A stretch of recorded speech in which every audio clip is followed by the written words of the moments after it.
Gauss's ലോയും അതിന്റെ പ്രൂഫുമാണ് നമ്മൾ കണ്ടത്. അടുത്തതായിട്ട് ഗോസസ് ലോയിൽ നിന്ന് നമുക്കെങ്ങനെ കുളംസ് ലോയിൽ എത്തിച്ചേരാൻ പറ്റും, അതിനെക്കുറിച്ചാണ് അടുത്ത ക്ലാസ്സിൽ നമ്മൾ പറയുക.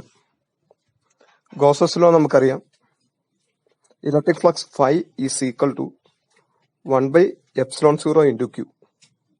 Electric flux phi is equal to 1/ε0 into Q. Electric flux ഉപയോഗിച്ച് ഇലക്ട്രിക് ഫീൽഡ് കണ്ടുപിടിക്കണം. ആ ഇലക്ട്രിക് ഫീൽഡിൽ നിന്നും ഇലക്ട്രിക് ഫോഴ്സും നമുക്ക് കണ്ടുപിടിക്കാം. ഇലക്ട്രിക് ഫോഴ്സ് നമുക്ക് തരുന്ന ലോയാണ് കുളംസ് ലോ. ഇലക്ട്രിക് ഫ്ലക്സ് നമുക്ക് തരുന്ന ലോയാണ് ഗോസസ് ലോ. നമുക്ക് ഗോസസ് ലോയിൽ ആരംഭിക്കാം. ഗോസസ് ലോ അനുസരിച്ച് electric flux phi is equal to 1/ε0 into Q. ഒരു പ്ലസ് ക്യൂ ചാർജ് കാരണം ഉണ്ടാകുന്ന ഇലക്ട്രിക് ഫ്ലക്സ് എത്രയാണ്, അത് നമുക്ക് ആദ്യം കാൽക്കുലേറ്റ് ചെയ്യാം. ഒ എന്ന് പറയുന്ന പോയിന്റിൽ പ്ലസ് ക്യൂ എന്ന് പറയുന്ന ഒരു ചാർജ് ഇരിക്കുന്നു. അതിൽ നിന്നും ആർ ഡിസ്റ്റൻസ് അകലെയുള്ള ഒരു പോയിന്റ് ആണ് പി. പിയിലെ ഇലക്ട്രിക് ഫീൽഡാണ് ഇ. ആ ഇലക്ട്രിക് ഫീൽഡിന്റെ ദിശ, പിയിൽ ഒരു യൂണിറ്റ് പോസിറ്റീവ് ചാർജ് വെച്ചാൽ അത് എങ്ങോട്ട് പോകും, ഏത് ദിശയിൽ ഏത് വഴിക്ക് പോകും, അതാണ് അതിന്റെ ദിശ. അവിടെ കാണിച്ചിരിക്കുന്ന ചുമന്ന ലൈനിന്റെ ദിശയിൽ യൂണിറ്റ് പോസിറ്റീവ് ചാർജ് പിയിൽ നിന്ന് മൂവ് ചെയ്യും. അതാണ് ഇലക്ട്രിക് ഫീൽഡിന്റെ ദിശ. നമ്മൾ പിയിലൂടെ കടന്നു പോകുന്ന ഒരു ഗോഷിയൻ സർഫസ് എടുക്കുന്നു. ആ Gaussian surface plus Q centre ആയുള്ള ഒരു സ്പിയർ ആണ്. ആ സ്പിയറിനെ ചെറിയ ds ഏരിയ ആയിട്ട് നമ്മൾ തിരിക്കുന്നു.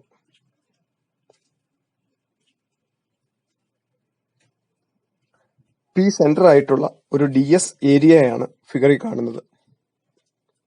ആ ഏരിയയുടെ ദിശ ds വെക്ടറിന്റെ ദിശയിൽ കാണിച്ചിരിക്കുന്നു. ഇയും dsഉം തമ്മിൽ പിയിൽ ഉണ്ടാക്കുന്ന ആംഗിൾ 0 ആണ്. Theta is equal to 0. ആ ds ഏരിയയിൽ കൂടെ അല്ലെങ്കിൽ ടോട്ടൽ ഗോഷിയൻ സർഫസിൽ കൂടെ, ഗോഷിയൻ സ്ഫിയറിൽ കൂടെയുള്ള ഇലക്ട്രിക് ഫ്ലക്സ് നമുക്ക് കാൽക്കുലേറ്റ് ചെയ്യാം.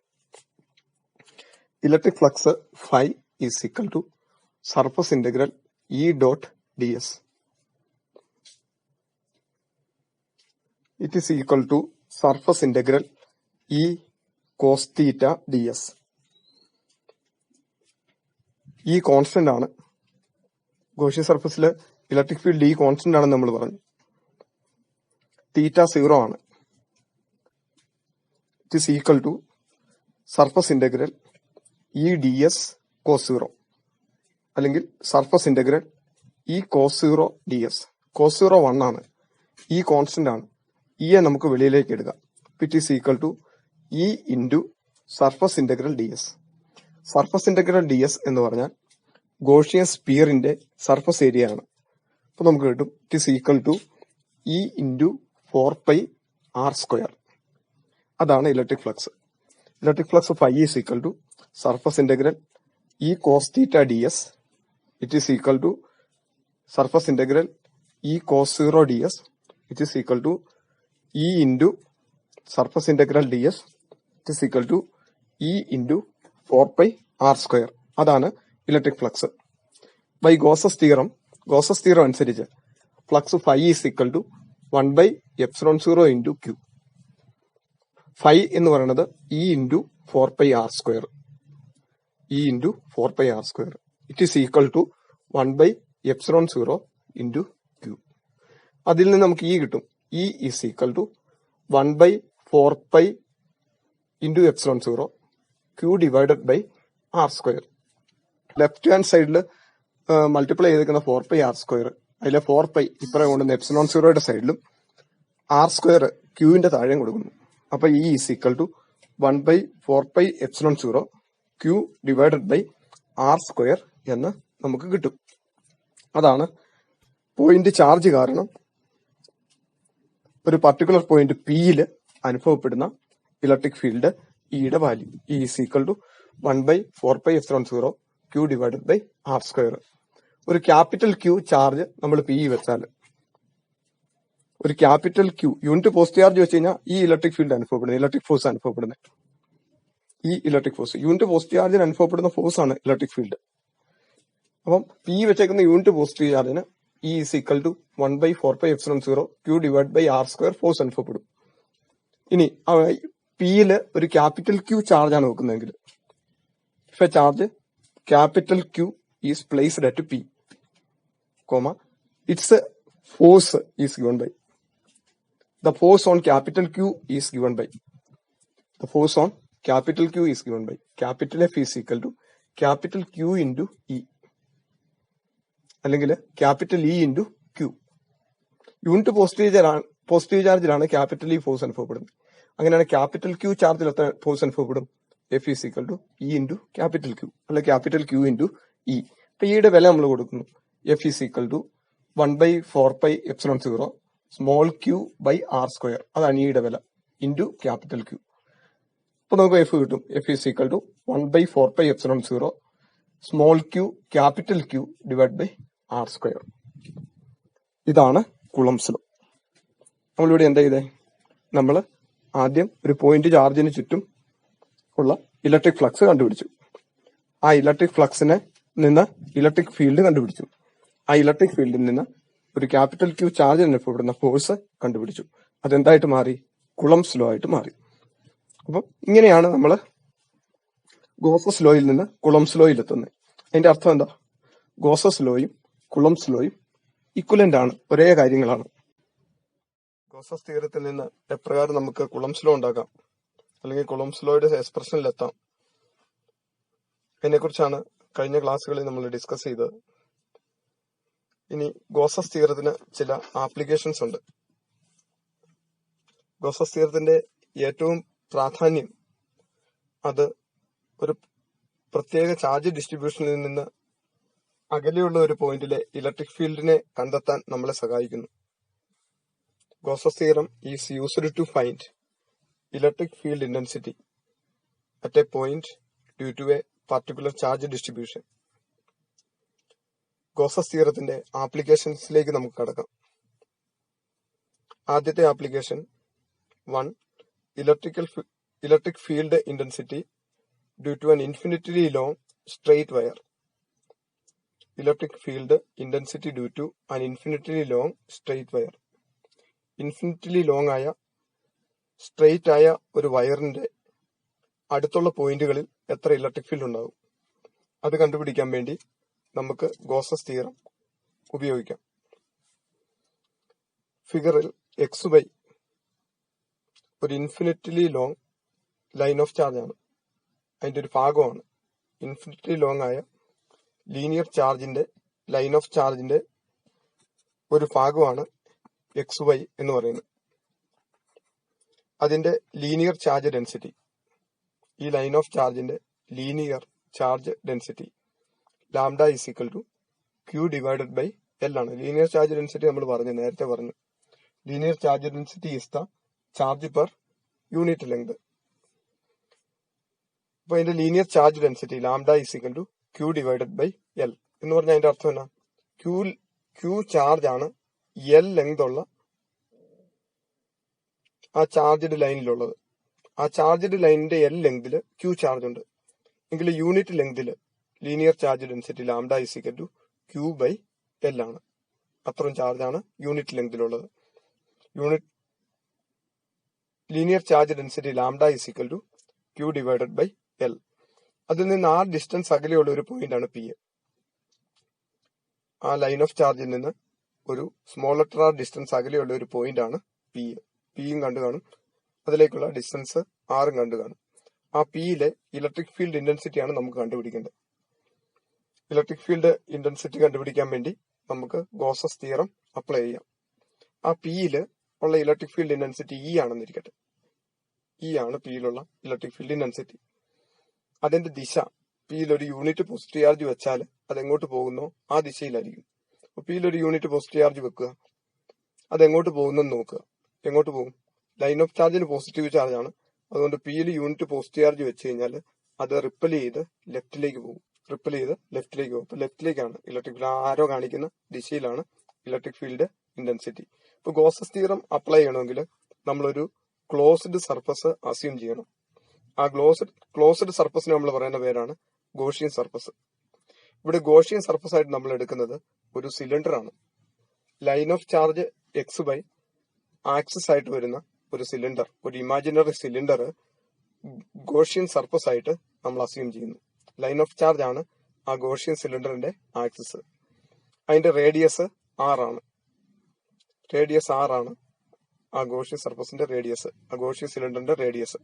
ഇപ്പൊ Gaussian surface, closed cylinder of length L with wire as axis and point P on its curved surface. Point P അതിന്റെ കർവ്ഡ് സർഫസിലാണ്. അതിന് 3 സർഫസ് ആണ് ഈ സിലിണ്ടറിന്. ടോപ്പിലെ ഒരു സർക്കുലർ സർഫസ്, ബോട്ടത്തിലെ ഒരു സർക്കുലർ സർഫസ്, പിന്നെ സൈഡിലെ ഒരു കർവ്ഡ് സർഫസ്. ആ കർവ്ഡ് സർഫസിലാണ് പി എന്ന് പറയുന്ന പോയിന്റ് ഉള്ളത്. നമ്മൾ ആ പി തിരിക്കുന്നു. അങ്ങനെ പിക്ക് ചുറ്റുമുള്ള ഒരു ചെറിയ ഡി എസ് നമ്മൾ എടുക്കുന്നു. D S is equal to small area around P on the curved surface. പിക്ക് ചുറ്റുമുള്ള ഒരു ചെറിയ ഏരിയ ഡി എസ് നമ്മൾ എടുക്കുന്നു. ഇപ്പൊ ഗോസസ് തിയറം എന്ന് പറഞ്ഞാൽ നമുക്കറിയാം, electric flux phi is equal to 1/ε0 into Q. ഈ ക്യൂ ആ ഗോഷിയൻ സർഫസിനുള്ളിലുള്ള ചാർജാണ്. ക്യൂ എന്ന് പറയുന്നത് ഗോഷിയൻ സർഫസിനുള്ളിൽ, ഗോഷിയൻ സർഫസ് എൻക്ലോസ് ചെയ്തേക്കുന്ന ചാർജാണ് ക്യൂ. ഇപ്പം ഇലക്ട്രിക് ഫ്ലക്സ് നമ്മൾ കണ്ടുപിടിക്കാൻ പോവാണ്. 3 സർഫസ് ആണ് ഇവിടെ ഉള്ളത്. ആദ്യത്തെ സർഫസ് കർവ്ഡ് സർഫസ്. ആ കർവ്ഡ് സർഫസ് നമ്മൾ നോക്കിക്കഴിഞ്ഞു കഴിഞ്ഞാൽ ഇലക്ട്രിക് ഫീൽഡിന്റെ അതേ ദിശയിൽ തന്നെയാണ് ആ പിയിൽ എടുത്തിരിക്കുന്ന ഏരിയയും. ഇയും ഡി എസും പാരലിലാണ്. അതുകൊണ്ട് അതിനിടയ്ക്കുള്ള ആംഗിൾ θ0 ആണ്. ആ കർവ്ഡ് സർഫസിൽ കൂടെ ഉള്ള ഇലക്ട്രിക് ഫ്ലക്സ് ആണ് φ1. φ1 is equal to surface integral E dot D S. φ1 is equal to surface integral E dot D S. It is equal to surface integral E cos theta. ഈ cos theta എന്ന് പറഞ്ഞാൽ θ0 ആണ്. അതുകൊണ്ട് ഈ cos 0 D S, ഈ cos 0 D X D S. ഈ വെളിയിലേക്ക് എടുക്കുന്നു, constant cos 0 1 E into surface integral D S. ഇപ്പൊ നമുക്ക് എഴുതാം φ1 is equal to E into എന്താ സർഫസ് ഇന്റഗ്രൽ ഡി എസ്. ചെറിയ ഏരിയകൾ, ആ കർവ്ഡ് സർഫസിലെ ചെറിയ ഏരിയകൾ എല്ലാം കൂടെ കൂട്ടുക എന്നർത്ഥം. ആ കർവ്ഡ് സർഫസിലെ പിയിലെ പോലത്തെ ചെറിയ ഏരിയകളെല്ലാം കൂട്ടിയെടുക്കുക. ഇപ്പൊ കർവ്ഡ് സർഫസിലെ ചെറിയ ഏരിയകളെല്ലാം കൂടെ കൂട്ടിക്കഴിഞ്ഞാൽ ആ കർവ്ഡ് സർഫസ് മൊത്തമാണ് നമുക്ക് കിട്ടുന്നത്. അപ്പൊ അങ്ങനെ ഒരു സിലിണ്ടറിക്കൽ കർവ്ഡ് സർഫസിന്റെ സർഫസ് ഏരിയ എത്രയാ? അതിന്റെ സർക്കംഫറൻസ് 2πr, താഴ്ഭാഗത്തുള്ള ആ വട്ടം 2πr. അതിന്റെ ലെങ്ത് എല്ലും സർക്കംഫറൻസ് 2πr. അപ്പൊ അതിന്റെ ഏരിയ എന്ന് പറഞ്ഞാൽ 2πr ഇൻറ്റു എൽ. സിലിണ്ടറിന്റെ ഏരിയ, സിലിണ്ടറിന്റെ curved surface area 2πr into L. അപ്പൊ നമുക്കൊരു flux φ1 is equal to E into surface integral D S എന്ന് പറഞ്ഞാൽ 2πr. ഇപ്പൊ φ1 is equal to E into 2πr. ഇ ഇൻറ്റു 2πr. അതാണ് കർവ്ഡ് സർഫസ് കാരണമുള്ള ഫ്ലക്സ്. ഇനി നമുക്കറിയാം, ആ സൈഡില് മുകൾ ഭാഗത്തും താഴ്ഭാഗത്തും ഓരോ സർക്കുലർ ക്യാപ്സ് ഉണ്ട്. സർക്കിളിന്റെ ഷേപ്പിലുള്ള ഓരോ ക്യാപ്പുകളുണ്ട്. ക്യാപ്പ്, തൊപ്പി ഉണ്ട്. സർക്കുലർ എൻഡാണ് മുകളിലും താഴെ. അവിടെയുള്ള ഫ്ലക്സ് നമ്മൾ കാൽക്കുലേറ്റ് ചെയ്യുന്നത്. അവിടെ നമ്മൾ നോക്കുകയാണെങ്കിൽ ആ ഫ്ലാറ്റ് സർഫസിൽ, ആ സർക്കുലർ ആയിട്ടുള്ള സർഫസുകളിൽ എവിടെയെങ്കിലും ഒരു യൂണിറ്റ് പോസിറ്റീവ് ചാർജ് വെച്ച് കഴിഞ്ഞു കഴിഞ്ഞാൽ അത് നമുക്കറിയാം, അത് നേരെ ലെഫ്റ്റിലേക്ക് പോകും, അല്ലെങ്കിൽ റൈറ്റിലേക്ക് പോകും. റൈറ്റിലാണ് വെക്കുന്നെങ്കിൽ റൈറ്റിലേക്ക് പോകും, ലെഫ്റ്റിലാണ് വെക്കുന്നെങ്കിൽ ലെഫ്റ്റിലേക്ക് പോകും. അപ്പം ഒരു പർട്ടിക്കുലർ പോയിന്റ് ലെഫ്റ്റിൽ എടുക്കുന്നു. ലെഫ്റ്റില് ആ ലൈൻ ഓഫ് ചാർജിന്റെ ലെഫ്റ്റിലായിട്ട് മുകളിലത്തെ ക്യാപ്പിലായിട്ട് ഒരു പോയിന്റ് എടുക്കുന്നു. അവിടെ ഒരു യൂണിറ്റ് പോസിറ്റീവ് ചാർജ് വെച്ച് കഴിഞ്ഞാൽ അത് ലൈൻ ഓഫ് ചാർജിൽ നിന്ന് അകന്നു പോകുന്ന രീതിയിൽ പോകും. ആ ആരോ കാണിക്കുന്ന ദിശയിൽ പോകും. അതിന്റെ അർത്ഥം എന്നാ? ഇലക്ട്രിക് ഫീൽഡ് ആ ദിശയിലാണ്. അവിടുത്തെ ഇലക്ട്രിക് ഫീൽഡ് ആ ദിശയിലാണ്. ഇനി ആ സർഫസിന്റെ ഏരിയ നേരെ മുകളിലേക്കാണ്, പെർപെൻഡിക്കുലർ ആയിട്ട്. ആ സർക്കിളിന്, ആ സർക്കുലർ സർഫസിന് പെർപെൻഡിക്കുലർ ആയിട്ടാണ് ആ സർഫസിലെ ഏരിയ മുകളിലേക്ക് പോകുന്നത്. ഏരിയ മുകളിലേക്കാണ്. അപ്പം അവിടെ ഇയും ഡി എസും തമ്മിലുള്ള ആംഗിൾ 90 ഡിഗ്രിയാണ്. ഇയും ഡി എസും തമ്മിലുള്ള ആംഗിൾ 90 ഡിഗ്രിയാണ്. പറഞ്ഞുകൊണ്ടിരിക്കുന്നത്. താഴത്തെ ആ സർക്കുലർ സർഫസ് എടുത്തു കഴിഞ്ഞാൽ അങ്ങനെ തന്നെ അവിടുത്തെ ഇലക്ട്രിക് ഫീൽഡ് ആ ലൈൻ ഓഫ് ചാർജിൽ നിന്ന് നേരെ എതിർവശത്തേക്കാണ് പോകുന്നത്. അവിടെയുള്ള ഏരിയ നേരെ താഴേക്കാണ്. ഇയും ഡി എസും തമ്മിലുള്ള ആംഗിൾ അവിടെ 90 ഡിഗ്രിയാണ്. ഇയും ഡി എസും തമ്മിൽ 90 ഡിഗ്രി സർക്കുലർ ക്യാപ്പിൽ. അപ്പൊ φ2 = അവിടുത്തെ ഫ്ലക്സ്, ഈ രണ്ട് സർക്കുലർ ക്യാപ്പ് കാരണമുള്ള flux φ2 = surface integral E cos theta D S, E into cos 90 D S. Cos 90 എത്രയാ? 0. അപ്പൊ അത് 0 എന്ന് വരും. ഈ സർക്കുലർ ക്യാപ്പ് കാരണമുള്ള flux φ2 = surface integral E cos 90 D S. Cos 90 എത്രയാ? 0. 90 ആകാൻ കാരണം എന്നാ? കോസ് 90 ആകാൻ കാരണം എന്നാ? ഇയും ഡി എസും തമ്മിലുള്ള ആംഗിൾ 90 ഡിഗ്രിയാണ് അവിടെ. ഇപ്പൊ ടോട്ടൽ ഫ്ലക്സ് φ =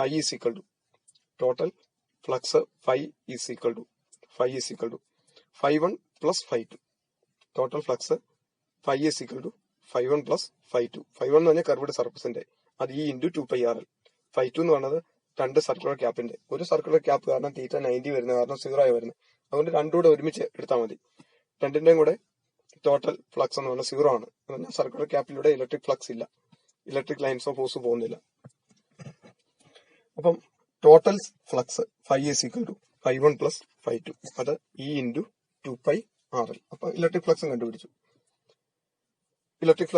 ഇനി ചാർജ് കണ്ടുപിടിക്കണം. ചാർജ് കണ്ടുപിടിക്കാൻ നമുക്കറിയാം lambda = Q/L. Linear charge density lambda = Q/L. അപ്പൊ Q എന്താ? Q = lambda into L. അങ്ങനെ നമുക്ക് കിട്ടും. ബൈ ഗോസസ് തിയറം അനുസരിച്ച് φ = 1/ε0 ഇൻറ്റു Q. ഗോസസ് തിയറം അനുസരിച്ച് φ = 1/ε0 ഇൻറ്റു Q. φ എന്ന് പറഞ്ഞാൽ എന്താ? E into 2πRL. It is equal to 1/ε0 into Q. Q എന്നാ? Lambda L.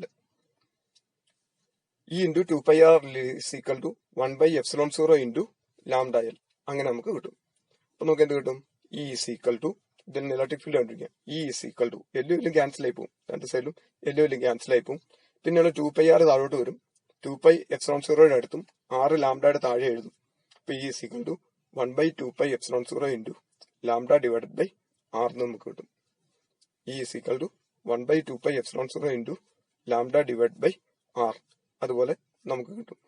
ഇനി ഇയും ആറും കൂടെ ഒരു ഗ്രാഫ് വരച്ചു കഴിഞ്ഞാൽ നമുക്ക് എന്താ കിട്ടുക? ഇയും ആറും കൂടെ ഒരു ഗ്രാഫ് വരച്ചു കഴിഞ്ഞാൽ നമുക്ക് എന്ത് കിട്ടും? ഇയും ആറുടെ ഒരു ഗ്രാഫ് വരച്ചു കഴിഞ്ഞാൽ ആ ഗ്രാഫ് പ്രകാരം കിട്ടും. കാരണം എന്നാ? E proportional to 1/r. E proportional to 1/r. Graph അങ്ങനെ ഇവിടെ കാണിച്ചിരിക്കുന്ന ഒരു കർവിന്റെ രൂപത്തിൽ ആയിരിക്കും. അപ്പൊ അതാണ് ഇലക്ട്രിക് ഫീൽഡ്, ഗോസസ് തിയറത്തിന്റെ ആദ്യത്തെ application. Electric field due to an infinite long straight wire നമ്മൾ എടുക്കുകയാണെങ്കിൽ അതിലുള്ള ചാർജ് ഡെൻസിറ്റി ഏകദേശം യൂണിഫോം ആയിരിക്കും. അപ്പം അതിന്റെ ചാർജ് ഡെൻസിറ്റി ലാംഡ = Q/L. അപ്പൊ ചാർജ് Q ലാംഡ എൽ. അപ്പൊ ചാർജ് അതിൽ നിന്ന് കിട്ടും. പിന്നെ ഒരു ഗോഷ്യൻ സർഫസ് നമ്മൾ അസ്യൂം ചെയ്യും. ആ ഗോഷ്യൻ സർഫസ് ഒരു സിലിണ്ടർ ആണ്. ആ സിലിണ്ടറിന്റെ കർവ്ഡ് സർഫസിലൂടെയുള്ള electric flux φ1 = E into 2πRL ആണ്. കാരണം അവിടെ തീറ്റ 0 ആണ്, ഇയും ഡി എസും തമ്മിൽ. ഇനി സർക്കുലർ ക്യാപ്പിൽ എടുക്കുമ്പോൾ തീറ്റ 90 ആണ്. ഇയും ഡി എസും തമ്മിലുള്ള ആംഗിൾ 90 ഡിഗ്രിയാണ്. കോസ് 90 0 എന്ന് വരും. അപ്പൊ അവിടുത്തെ ഫ്ലക്സ് എന്ന് പറയുന്നത് 0 വരും. അപ്പൊ ടോട്ടൽ ഫ്ലക്സ് φ = φ1 പ്ലസ് φ2, അത് ഇ ഇൻറ്റു 2πRL എന്ന് വരും. E into 2πRL is equal to 1/ε0 Q. അതാണ് ഗോസസ് തിയറം. അപ്പൊ നമുക്ക് E = 1/2πε0 lambda divide by R എന്ന് കിട്ടും. E proportional to 1/r. അതിന്റെ ഗ്രാഫാണ് അവിടെ കൊടുത്തിരിക്കുന്നത്.